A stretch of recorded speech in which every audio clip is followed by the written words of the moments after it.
Hey guys, this is EckhartsLadder. Hello and welcome to another Star Wars Legends lore video. Before we begin, I just want to take a second to remind you guys that I do have a second channel called X2 where I post gaming content basically every day. Lately I've been playing a lot of modded Empire at War, so if that interests you, there will be a link to go subscribe down in the description. Anyway, humans are everywhere in Star Wars, and more than that, they are the dominant species in the galaxy far, far away. Now, obviously, there's a real-world reason for this. We want to see a movie about humans probably, and humans are much more easy to costume. But let's do what we do best on this channel, and look at the lore reasons for why humans have become the most populous of any alien in Star Wars. First, some background. Over 20 million forms of distinct sentient life originally developed within the Star Wars galaxy, while later crossbreeding, environmental conditions, and whatever else led certainly to even more aliens. Scattered across the galaxy, there are quadrillions of beings, with, as I said, humans being the most populous species. An understanding of what led to this requires an examination of history, biology, philosophy, and more. I think a great place to start is the following quote from Plagueis. It is actually quite long, longer than I'd usually excerpt, but because it is what led to this video, I'll include the entirety. Barbaric meat eaters that they were, humans were a highly evolved species. Given their native intelligence and shrewd faculties, they deserve to be treated with the same deference Munes were afforded. And yet, many of the galaxy's sapient species consider themselves to be equal to humans, who had only themselves to blame. Unlike Munes, humans had no compunctions about lowering themselves to the level of less advanced beings, the slow-witted, disadvantaged, needy, and pitiful, making a pretense of equality and demonstrating a willingness to work and sweat cheek by dewlaps alongside them. Instead of celebrating their superiority, they allowed themselves to be dragged down into mediocrity. A Mune would no sooner accept a position as a starship pilot or a smuggler than he would a career diplomat or politician, unless required to do so for the greater good of Munes everywhere. Humans, though, could be found in every occupation.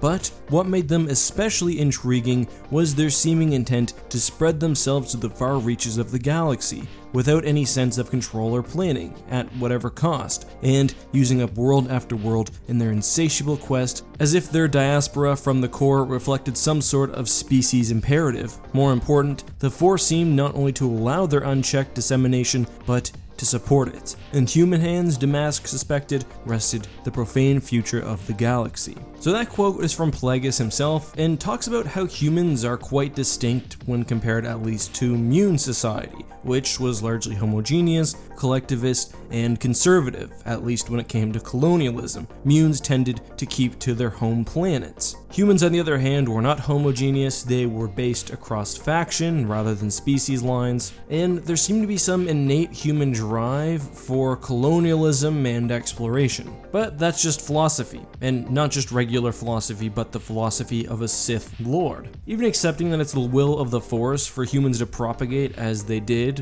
which I think is certainly up for debate, the history of their rise to prominence is just as interesting, and provides us with more concrete information. Let's start with the new Essential Guide to Aliens, which, unlike the old Essential Guide, actually does cover humans. It tells us some of what we already knew, including that humans were the most populous species in the galaxy, but also ties their commonness with human durability, intelligence, and adaptability. The book also covers more closely the actual historical aspects of human expansion, primarily humanity's birth in the core, hence Plagueis' reference to a diaspora from the same place, and their early adoption of the hyperdrive. More detailed information on these two factors can be found in both the New Essential Atlas and the Star Wars chronology. The Essential Atlas tells us that formal, galaxy-wide colonization post-Rakata was accomplished largely outward from the core. This wasn't absolute, and we do see exceptions like Hutt space, but generally exploration was done core outward. And if we look at this map, for example, which shows population density, most beings are concentrated around major hyperspace lanes, which inevitably led from the core and were established within the core. And that's because those are the planets which were first colonized and which were most successful. Why is this important? Well, let's dive deeper. Humans were believed to have been born as a species on Coruscant, defeating another early rival, the Tongs. As humanity rose to dominance, at least on their planet, the majority of very early interstellar civilizations civilizations like the Gree or Colomai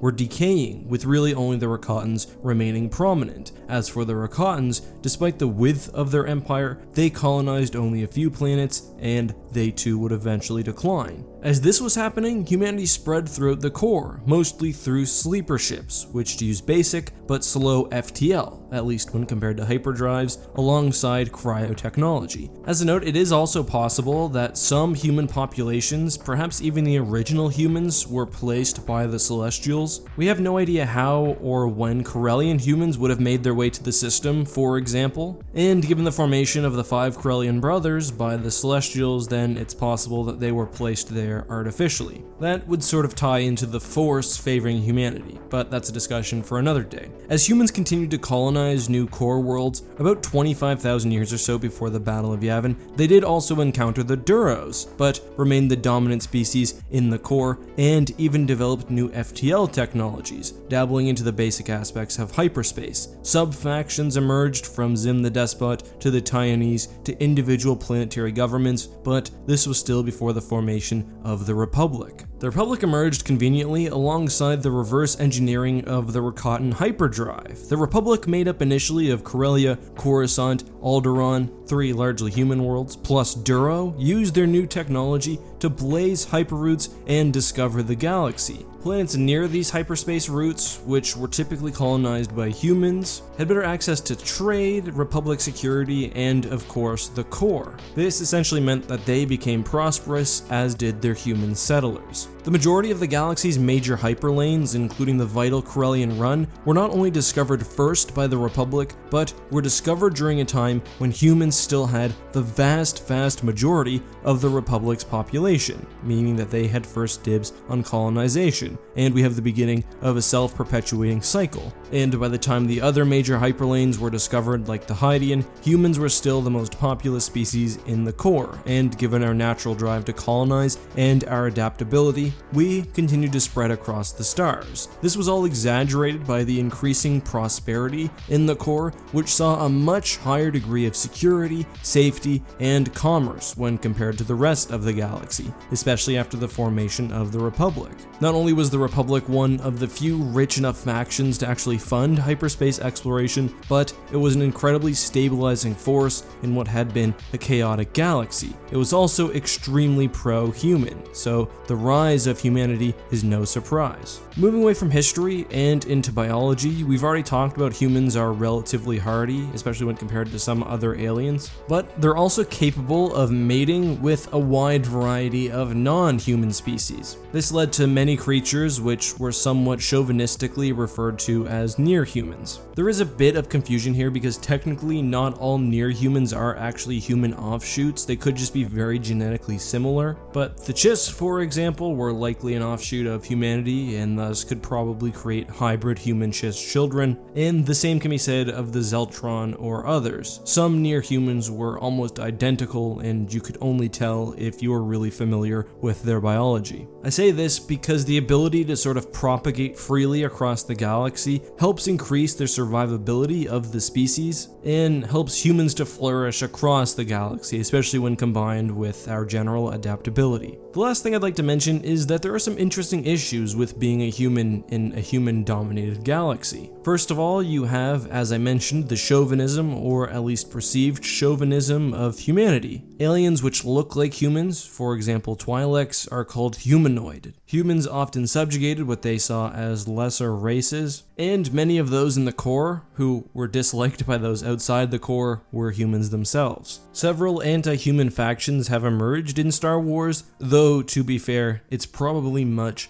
worse to be a non-human, especially during the time of, say, the Empire. Anyway, that's all for today's video. Hope you guys enjoyed this discussion on something that maybe you've never thought about before. I'm curious, what's your favorite species in the Star Wars galaxy, both in Legends and Canon, if they're different? Let me know that down below, and if you have any questions for me to answer in a future video, leave them with the hashtag AskEck. Anyway, that's all for now, guys. Until next time, have a great week, and may the Force be with you.